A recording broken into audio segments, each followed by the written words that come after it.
চাকরি ফেরত পেতে গত 1 বছর ধরে কারখানার সামনে এভাবেই দাঁড়িয়ে আছেন নজরুল ইসলাম নামে এক ব্যক্তি। প্রতিদিন সকাল থেকে সন্ধ্যা পর্যন্ত কারখানার সামনে অপেক্ষা করলেও মিলছে না চাকরি ফেরার নিশ্চয়তা। গাজীপুরের কালিয়াকৈর উপজেলার শফিপুর এলাকায় মাহমুদ ডেনিম পোশাক কারখানায় চাকরি করতেন নজরুল ইসলাম। প্রায় 1 বছর আগে কাজ হারানোর পর থেকে প্রতিদিনই গেটের সামনে আসেন তিনি। আশায় থাকেন হয়তো আবারও কাজে নেওয়া হবে তাকে, কিন্তু বারবার ফিরে যান খালি হাতে। তিনি ওই কারখানায় উৎপাদন কর্মকর্তা হিসেবে কাজ করতেন।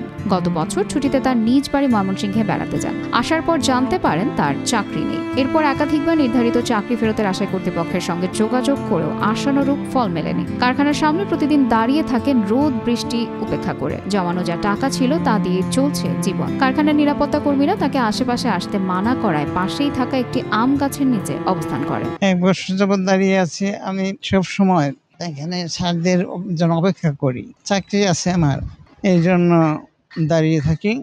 এখানে ভিতরে ঢোকার আশায়। চাকরি আছে, এখন পর্যন্ত আছে, ঢুকতে দিচ্ছে না।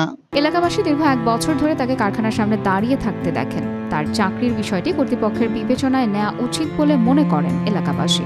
আমি হয়তো ভাবছি যে এলাকার লোক এই জায়গায় থাকে, যে সারাক্ষণ কোনো কাজ কাম নাই, এই জায়গায় দাঁড়ায় থাকে, কিন্তু আজকে জানতে পারলাম যে তার এত একটা কষ্টের একটা ঘটনা। আমি এমনি তো চিনি না, আসি অল্প দিনের লেটাই।